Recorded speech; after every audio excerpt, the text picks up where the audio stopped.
Yesterday we were contrasting Antioch and Alexandria. And they do kind of represent two different ways of thinking about the Christian faith and, really two different philosophical outlooks. So, if we ask the question, what's the emphasis, Spencer, in the Christology flowing out of Antioch? Your answer would be, the emphasis is on the Jewish Christianity. Okay, it's the Christology flowing out of Antioch. The emphasis would be on the view of Christ. Would be going once, twice. Sydney. Emphasis on the deity. This is Antioch, the Jewish side. So it would be, go ahead. The humanity. It's the humanity of Christ. The Jewish side out of Antioch believed that Christ was the Jewish Messiah. They didn't think he was God, but they did think he was a powerfully anointed man. And they actually subscribed in many cases to the virgin birth. They didn't have a problem with that. That still is the humanity of Christ, even though it's a perfect humanity. In Alexandria, the emphasis is on, I'm not going to quite say the deity of Christ, because that implies equality with God. I'm going to say the divinity of Christ, because even they don't quite get there, but they head in that direction.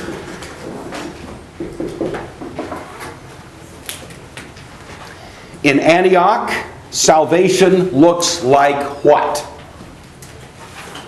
What does salvation look like if you are an Antiochian Christian? Sydney?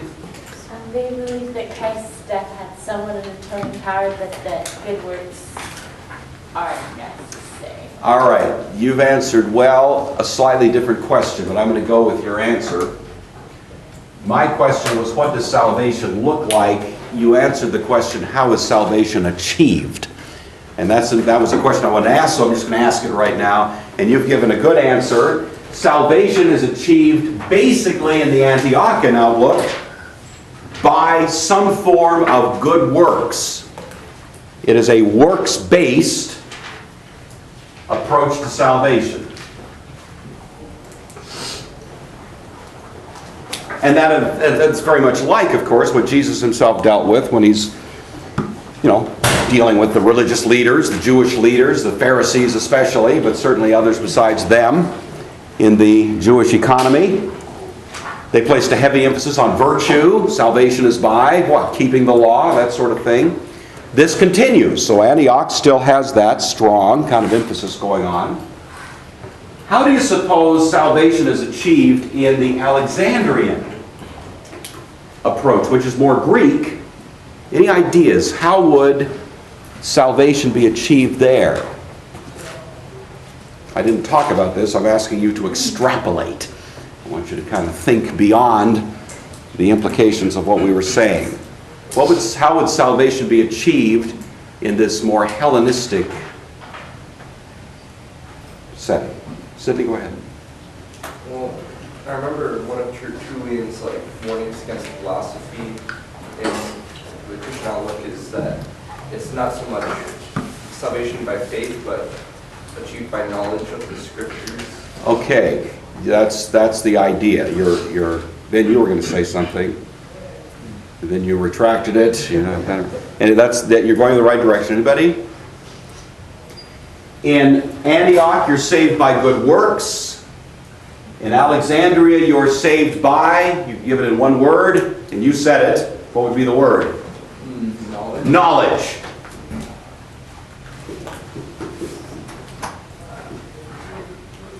Hence, Gnostic, which is simply the Greek word for knowledge. Gnosis, to know, or knowledge.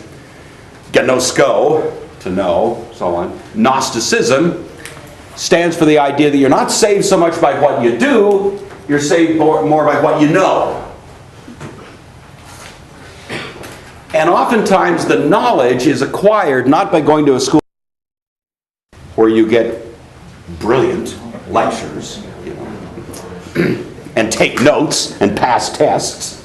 I'm not talking about myself, of course. You understand. I mean other teachers here. But that's one kind of knowledge. But the kind of knowledge the Gnostics had in mind and this Hellenistic influence in general had in mind was more a knowledge you would call mystical knowledge. A knowledge that comes through some sort of mystical experience where you kind of transcend ordinary human experience and you have a confrontation or a connection or engage with the great cosmic reality. Sort of taking Plato and just making almost a religion out of his idea of the ideal world, where you go up there and you kind of experience it. Okay? What does salvation look like? Now, this is the question that I asked originally, and Sydney gave a good answer to a different question, so now I'm back to my original question. What does salvation look like from an Antiochian point of view? What is the ideal state, the salvific condition for somebody in Antioch? These are not easy questions. I'm just wanting you to kind of push the implications. Any thoughts, Jacob? What do you think the ideal condition of salvation looks like? Well,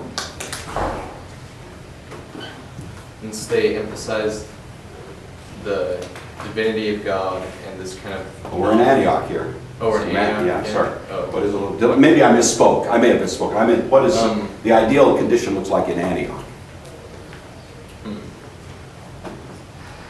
Kind of like the as good as it gets to the Antiochian outlook would be what?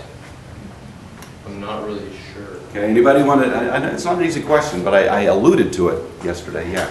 Would it be just doing your best to live like God did, like Christ did? But I'm talking about salvation. I mean, what do you achieve as a result of that arduous life of doing the right things? What you achieve, what you get, the light at the end of the tunnel is what? Well, this isn't really personal salvation. We talked yesterday about Jerusalem and like going back and creating the new Jerusalem. All right, that's what it looks very much like. It's a this worldly, a kind of earthly, sort of ideal world, what some people call the millennium. You know, a perfect world. Jesus is reigning. Everybody's doing what's right. Everybody's living in this kind of paradisical situation, but it's this world. It's right here on earth. That's kind of what they had in mind. That's what I meant yesterday by a premillennial eschatology. Their eschatology looks very much like kind of, we finally get there. You know, everybody we elect for president promises to get us there, right? Vote for me, I'll bring in the millennium. They all are saying that in some way or other. You listen carefully. They don't say it quite in those words, but that's the idea. Vote for me, I'll give you the millennium. You know. So far none have, but maybe somebody will. That was their expectation. The Messiah is going to bring in this earthly kind of wonderful circumstance of ideal life, whereas in Alexandria, salvation is otherworldly. So if I could, sorry to do this to you, but don't erase earthly, but the term I want to really use here is this worldly. And over here it's otherworldly.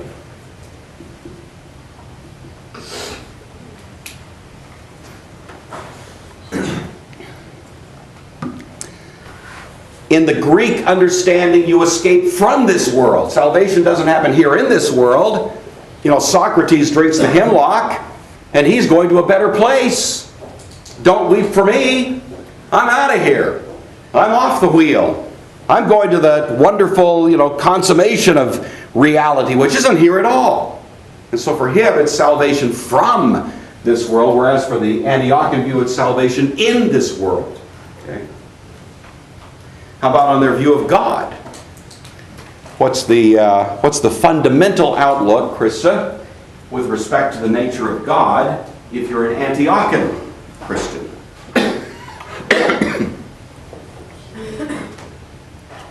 The the nature of God? There's just one God. There's one God, and we called it yesterday. I gave it a special. The evidence were hard monotheists. There you go. So that's what you tend to find here. You find a hard monotheism. God is one discrete being. He is radically different from us. He is to be worshipped. He is, in a sense, at a distance. There's no bridge by which we reach Him or He reaches us. We just worship Him from afar. It's kind of the Islamic idea. To some degree, the Jewish idea. From the Greek point of view, what does God look like? It's really just the opposite. What would be the flavor of a Greek view of God? Sarah? He would be a lot like us, just more powerful. All right, sort of. Sort of. A lot like us, but more powerful. I would have to put it a little bit differently, but that's going in the right direction. To the Greeks, in a sense, we are all in God, and God is in us. It moves in the direction of a kind of pantheism. God is very close to us. That's why this mystical sort of emphasis shows up, because your mystical experience is really reaching and somehow contacting the God who is somehow residing within you. A little bit like the Stoics, you know. A spark of the divine. So God is close to us. It heads toward pantheism. I don't want to say it is pantheism, that's too strong, but it heads in that direction. God is not this discrete being way out there, but God is rather a being that's right here.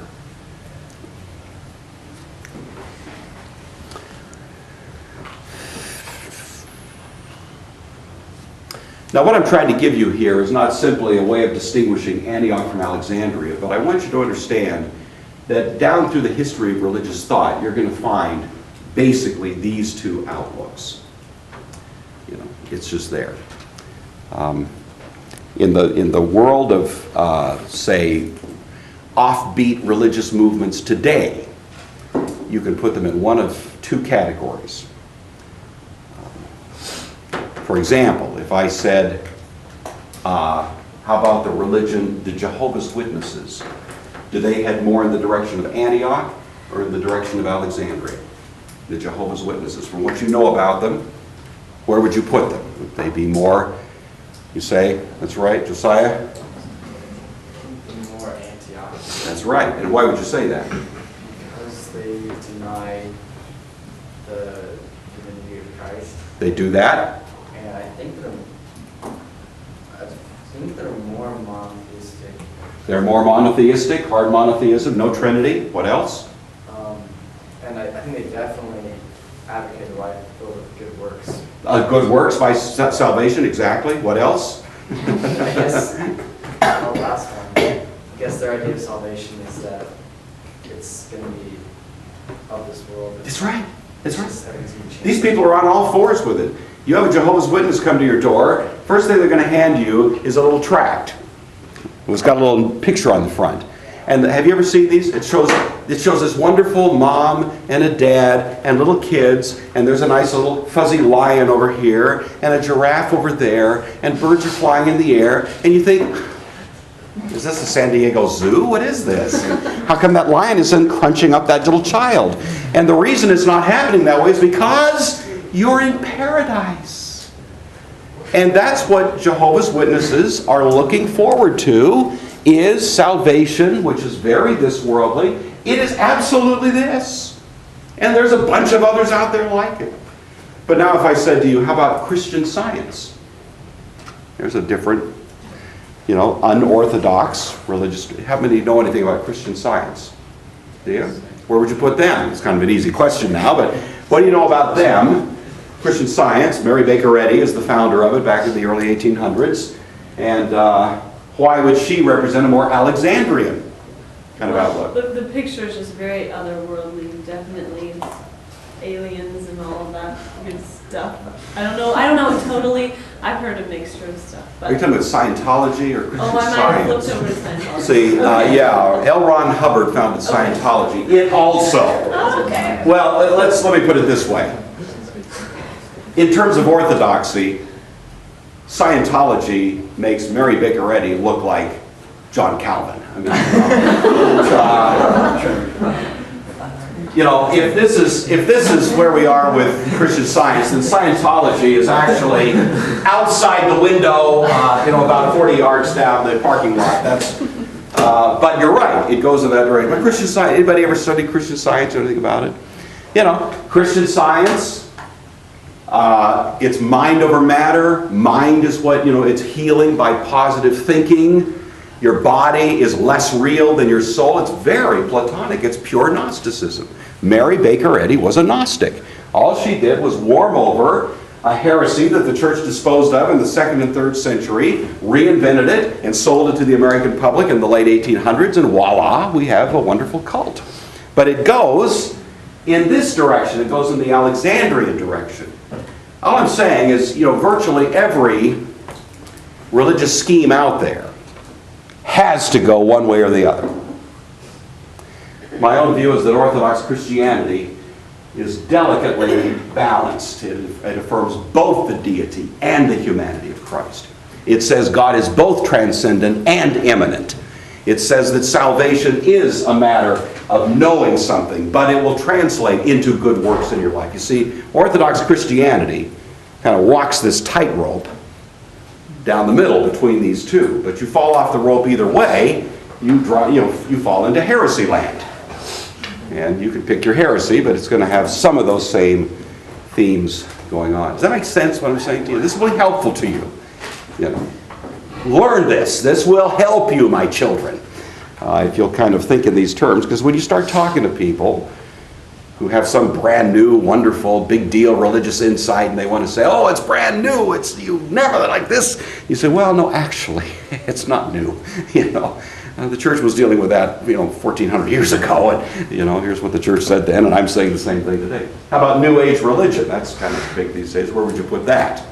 New Age religion would be, Sydney?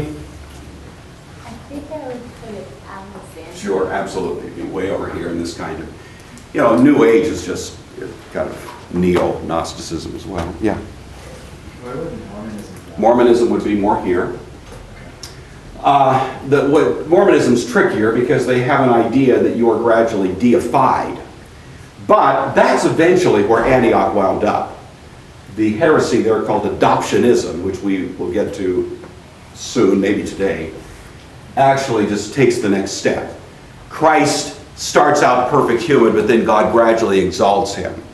But his exaltation is still a great exaltation of a human, so he becomes a kind of deity of sorts, a God with a small g sort of idea. But nothing like this, nothing like the mysticism that we find over here. All right. Well, with that little, hopefully that kind of helps. Let's go back to think about Antioch. I gave you the Ebionites, the Alagoi, and now I want to give you some names. So this is a little bit of church history, but hopefully a little help. But the first name that comes along is a guy by the name of Paul of Samosata.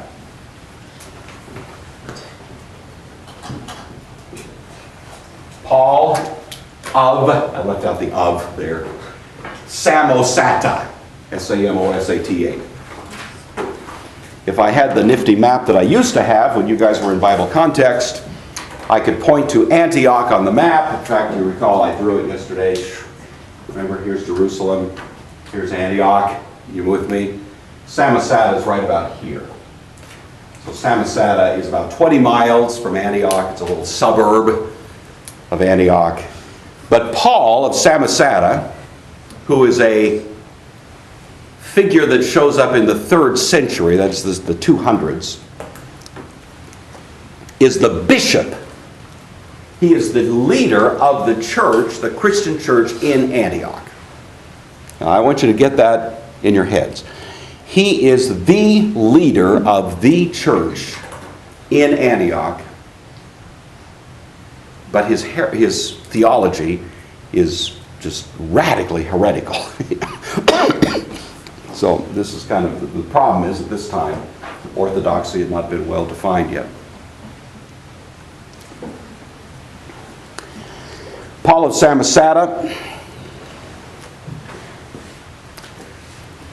rejected the notion of Trinity.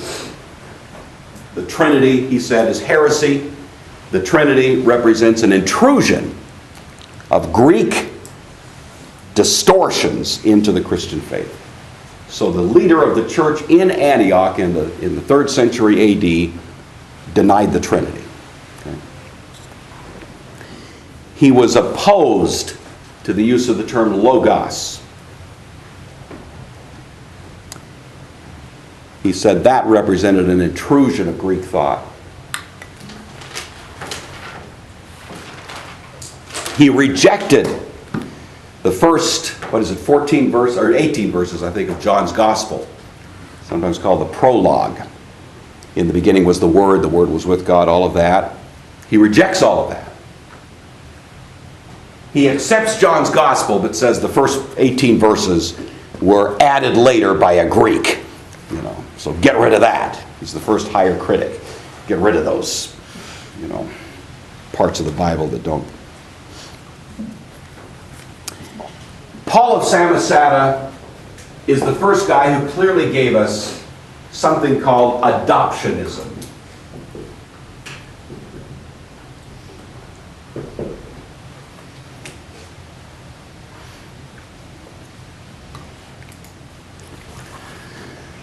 Now, I want to think that we went over this when we dealt with Christology, didn't we? So is this kind of ringing bells?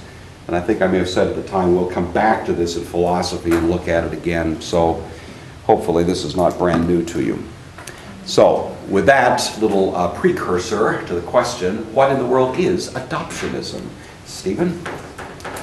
Adoptionism is the idea that Jesus was just a regular human, and that I wouldn't say regular, but yeah, he was human. He was born just like any other human, and God adopted him and claimed him as his own son. Okay, after and his birth, I think. After his birth, at what precise moment was he adopted?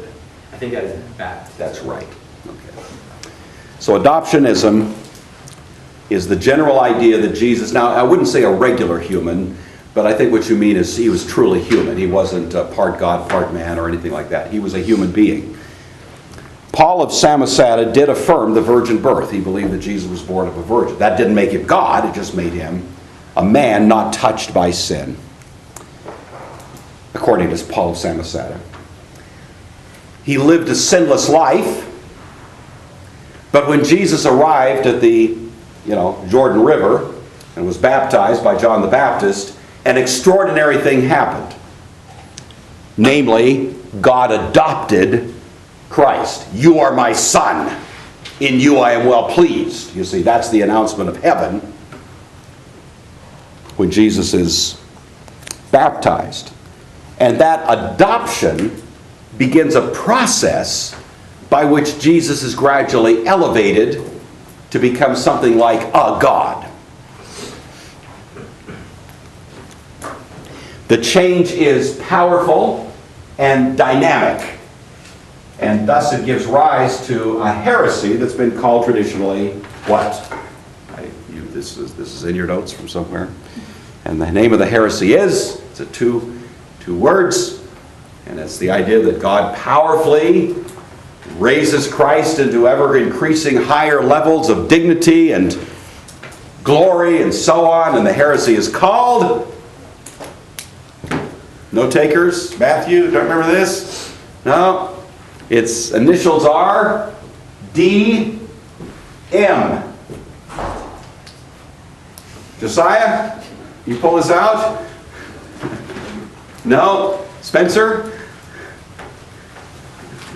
The M, monism. No? Okay. Good thought. You're right. Actually, the first three letters would be correct. All right, here it is. Anybody? Dynamic monarchianism.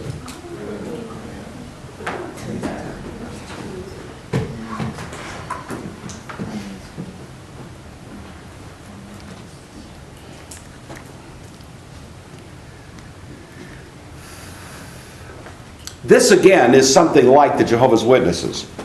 You may know that the Jehovah's Witnesses, I don't know if you've ever been over this, but Jehovah's Witness comes to your door, knock, knock, knock. You ask them the question, well, wait a minute, do you guys not believe that Jesus is God? Well, no, we believe that Jesus is God, but not quite the way you do. You say, well, what's the matter with you? Look at John chapter 1. In the beginning was the Word was with God, the Word was God. What part of that don't you get? You say to your Jehovah's Witness, you say it charitably, of course. And they say, oh, well, you see, that's not being translated right. Does anyone know how they would translate that? They would say, yeah, do you know? Does it say, in the beginning was the Word, and the Word was with God, and the Word was a God? That's right. So a Jehovah's Witness would say, it should be translated, a God. In the beginning was the Word was with God. The Word was a God. Now I'm going to tell you, in the Greek language, there is no indefinite article. There is no word for which we have in English. And so that is actually marginally permissible as a translation. It's not permissible at all as an interpretation of the text. It's clearly not what John is saying. But they have at least one little weak leg to stand on there when they're making that case. And if you happen to know a little Greek, you can help them understand it better. But anyway, that's the idea. It's a form of dynamic monarchianism. It's just called Jehovah's Witnesses. Was that you, Ben? Yeah. No, that was okay. So they believe that Christ was always with God even in the beginning, but how does that exactly translate? Because You ask Jehovah's Witnesses? yeah, They really believe that Jesus originally was an angel, and that he, at the resurrection, returned to an even higher status as an angel. That's kind of their view of it. It's fairly complicated and a little strange, but that's the idea. Joe? Well, you said for the people in Antioch, the Jewish people rejected Christ's divinity. Yes. But adoptionism, you say at Christ's baptism they believe that Christ receives some kind of... They would say that he never ceases to be man, but he becomes a highly exalted man, so that it becomes eventually permissible to call him as if he were a god. But they still are really more focused on his humanity. So it's like greatly exalted humanity is the way you think about it. Whereas over here, humanity is denied. Jesus is not human. He's kind of a spirit. That's the difference. Yeah. So how would like adoptionists or dynamic monists use the crucifixion? Would they say why would they need to do that? I mean, if he's becoming more and more like God, why would God turn his back on him? Yeah. There were various views of the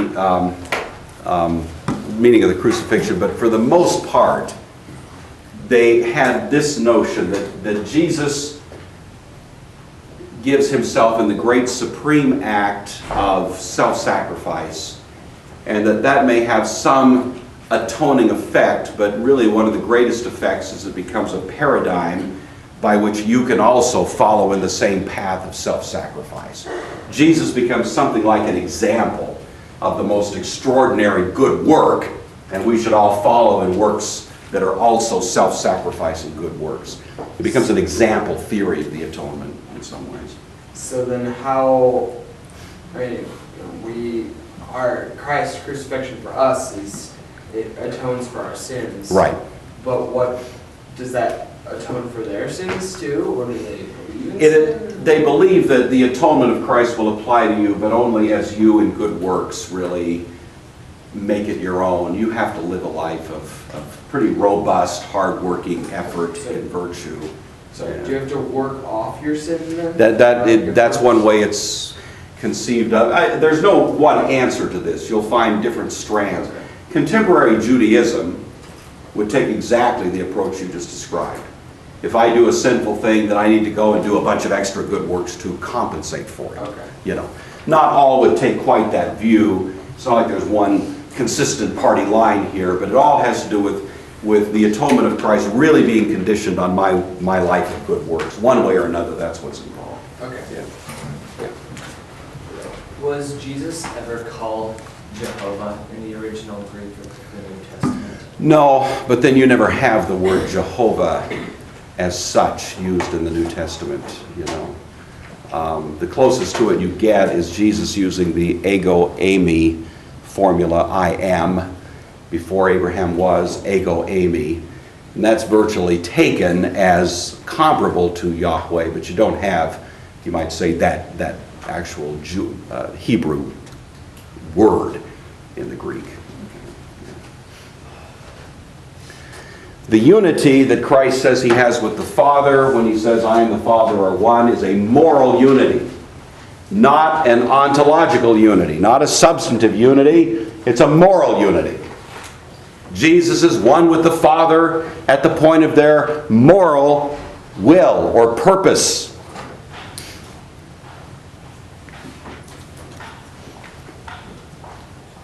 All right. That's Paul of Samosata.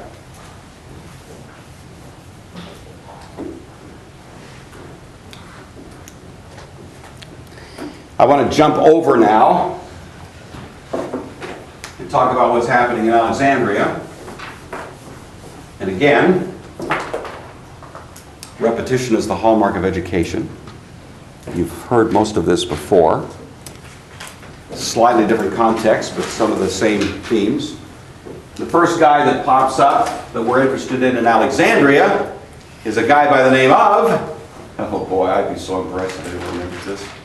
He's the guy that said, I joked about it, I'm sure, and said, Jesus is a sunbeam. Did I use that? Does that ring a bell, Nicole? No, don't remember that. Okay, the guy's name is Sabellius.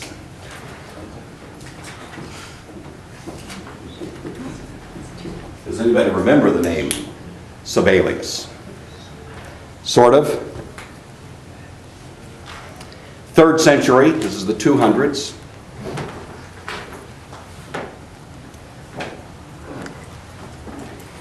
He views or takes the view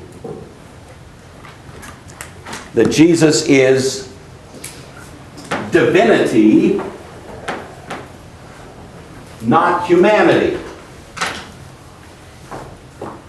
And he approaches it based on a kind of modalistic view of God. We talked about this the other day with Philo, but it's found in much of the Greek thought of the time, so I'll just remind you of it. Here's God at the center of things, and God is just sort of emanating creation, like the sun radiates light. God doesn't mean to do it.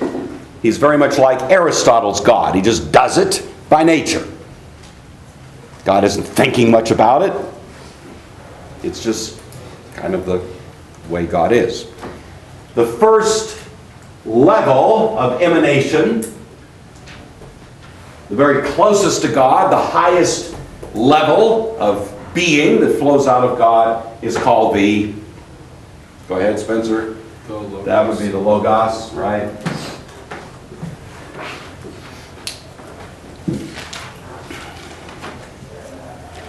And everything else flows from that. So you've got Logos, you've got angels, you've got man, you've got animals, you've got plants, you've got rocks, you've got nothing. That's the idea.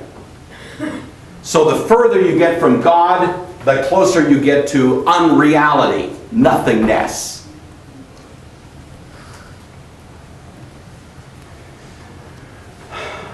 In this Greek idea, the further you get from God, the closer you get to evil. Hence, evil is ever increasing degrees of non-reality. That, by the way, could be taken as a quote straight out of the writings of Mary Baker Eddy, the Christian Science person. She says, evil is really just non-reality. And her great methodology for healing was to remember that, or think about the fact that if you are suffering from a disease, that disease is evil, it's not real, and your mind needs to, in a sense, rise above this ravaging disease, and you can heal yourself simply by the application of that which is more real. Mind over matter. Mind over disease, you know. And if you really want to do that right, you'll go visit a Christian Science reading room. You ever seen a Christian Science reading room? We got them around. There used to be one on Monroe, I think. I don't know if it's still there. Is it still there? If you're driving on North Monroe right about Garland, heading north, and you look to your left, you'll see Christian Science reading room. You been there? I think it's so. Is it still? I think it is still there. I went in there once a few years ago. Very lovely elderly couple in there. I wanted to buy a copy of Mary Baker Eddy's book, Science and Health with Key to the Scriptures. They were very happy to sell me one. They had jillions of them. But the design, the purpose for the reading room is to go in and read. And you know why you read? Because you want knowledge. And the knowledge you're going to get is a knowledge which will give your mind the power it needs to overcome the diseases of the body. It's Gnosticism. That's why they have reading rooms, you know. Not that it's bad to read, I'm not saying that, but the philosophy behind them is really in the same direction. So anyway, that's their cosmology. That's the word you use. What's the cosmology of Antioch? It'll be a modalistic conception in which God is the highest reality at the center and He emanates being, and the further you get from God, the closer you get to nothingness. And so the task in the salvation of your soul is to engage in a process of going up through these levels, through mystical disciplines, till you encounter God. And they all kind of have something like that going on.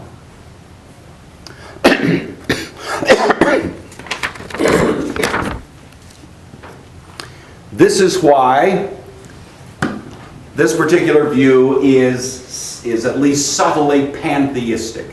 Why do you see pantheism in this cosmology? What about it is pantheistic? Avery? Well, it looks like since man can just jump up levels like that, it can kind of, God is kind of in everything. That's exactly right. That's it. Y'all see that? Every level is in some sense produced by God, and God is somehow in it. Like the sun shines, and when I walk outside and feel the rays of the sun hitting me, you might say in some sense the light that's hitting me from the sun shares the same essence as the sun, doesn't it? It's coming straight from the sun, and I stand out there and absorb my vitamin D, and it's all coming from that great source of light in the sky. And that the further I get from the sun, the more attenuated is the light of the sun, and the more I move away from its influences and so on. And so our task is to try to get closer to this God who is the author of our being, from an Alexandrian point of view. Y'all following this? Kind of see? This is very much in your world today. This is not ancient. This is contemporary. You'll find something like this even in New Age, some forms of New Age religion. Yeah. So would they say that evil comes from God, or? They would say that evil comes from the deprivation of the presence of God. So their idea is that as God is moved further away, evil comes in the vacuum that's created. Evil comes more from the side of nothingness than from the side of God. Now let me just say to you that that view, that evil is understood as the deprivation of the presence of God, has been extremely important in Christian history. And Augustine himself described evil as what he called privatio, privation, deprivation of God. So the notion that evil is somehow defined by the absence of God is really part of Christian teaching as well, with some modification. Yeah. Wouldn't that mean that there is no evil then? Because what would they say the absence of God would be? They say something very much like Mary Baker Eddy, that evil is actually the expression of that which is not real, and that you conquer it by virtue of your connection to that which is real. Classical Christianity has said, no, evil is real. It's not just nothing. It is something, you know. But it is still something that depends on God for its definition. I mean, you know, an atheist comes to you and says, well, if there's a God, how come there's evil in the world? My response is, unless there's a God, how could there be evil in the world?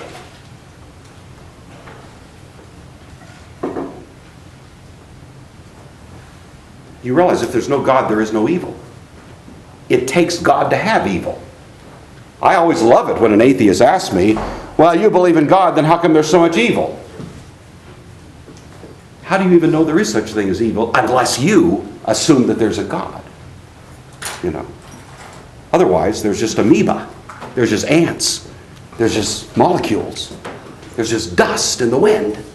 But as soon as you attach the moral category of evil, you have just impliedly asserted the great category of God. So listen, Mr. Atheist, you're the guy with the problem here. You run around the world saying things are evil. You are being so theistic, you can't help it. Now, let's figure out what your problem is. I'm not the guy with the problem. You're the guy with the problem, you know. Anyway, that really is, though, in some ways, related to this, that we couldn't even have evil but for God. So we in the Christian tradition have recognized that there's an element of truth to it. Evil is not an independent, equal, co-expansive force in competition with God. But for God, there is no evil. Now, evil is a problem. You know, I'm not saying there's no problem there, but the point is that the very fact that we have a discussion about evil has to be predicated on the assumption that there is God. So we get past the atheistic problem right off the bat, and we start talking about, okay, how come this God has allowed evil in the world? We talk, have that conversation. But it's no longer a conversation, is there a God? Because, like Dostoevsky said, if there is no God, all things are permissible. If there is no God, there are no rules, ultimately. There's no right, there's no wrong. There's no hell below us, above us only sky. Oh, that was John Lennon, actually. All right. Sibelius gave us a term. In Greek, it looks like this.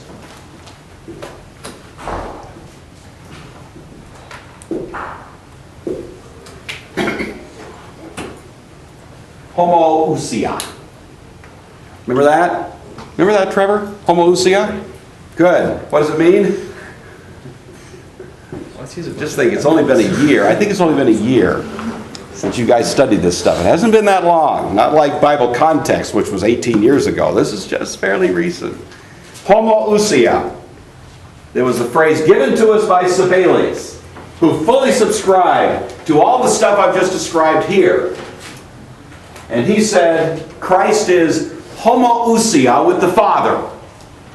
And the meaning of that phrase is, Laura, do you remember? Homoousia? What it meant with the same substance. That's right. How come your hand wasn't in the air? Just, you gotta be brave. Get up there. That's right.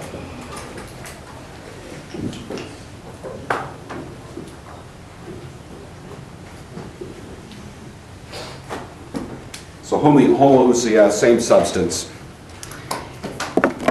And did the church ultimately like that phrase? Did the church ultimately say, yeah, Christ is homoousia with the Father? Is that an expression of orthodoxy? Answer? Krista, what do you think?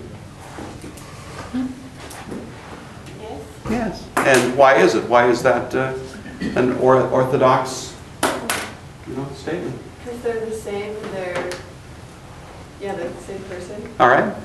So the fact that we use homoousia, does that mean we're all Sabellians? Nicole, what do you think? I mean, Sabellius gave us the term.